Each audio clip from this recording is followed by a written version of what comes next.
रोज़ाना एक ही नाश्ता खा के तंग आ गए, वही अंडा, वही चाय, वही पराठा। तो इसको छोड़ें और ये रेसिपी बनाइएगा, और इसको बनाते हुए एक मिस्टेक जो मैंने की है वो मत कीजिएगा।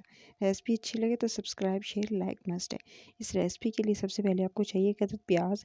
प्याज लेके आपने उसको इस तरह से काट लेना है बारीक बारीक स्लाइसिस में। फिर आपने उसकी इस तरह से जब वो निकाल के पीसेस को, उसके बाद ठंडे पानी और साथ में नमक डाल के उसके अंदर रख देना है ताकि इसकी कड़वाहट दूर हो जाए।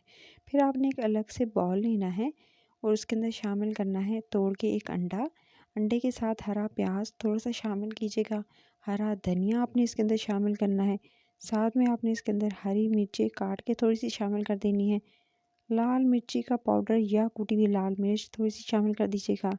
साथ में भुना हुआ सफ़ेद ज़ीरा थोड़ा सा जस्ट चुटकी भर शामिल कीजिएगा। नमक हस्बे ज़ायक़ा शामिल कीजिएगा, और उसके साथ ही तमाम चीज़ों को बहुत अच्छे से आपने फेंट लेना है।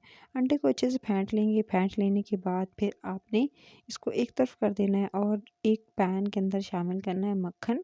मक्खन को मेल्ट कीजिएगा। उसके अंदर आपने जो आपने प्याज था उसको पानी में से निकाल के पहले थोड़ा सा ड्राई कर लीजिएगा, और उसके बाद आपने इसमें इस तरह से पैन में रखते जाना है। प्याज के लच्छों को इस तरह से पैन में अच्छे से फैला लेने के बाद फिर आपने इसमें ये मिक्सचर डालना है। जो अंडे वाला मिक्सचर था वो इसमें इस तरह से डालते जाएंगे, और सारे के सारे जो हैं वो आप इसी तरह से फिल कर लेंगे।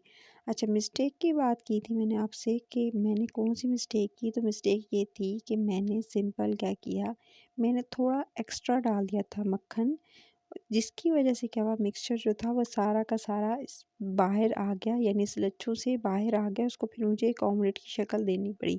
सो आप जो है वो सिंपल जो है वो थोड़ा कम डालिएगा मक्खन, और उसके बाद जो है इसके अंदर ही वो स्टे कर जाएगा और प्याज के लच्छों में से बाहर नहीं आएगा।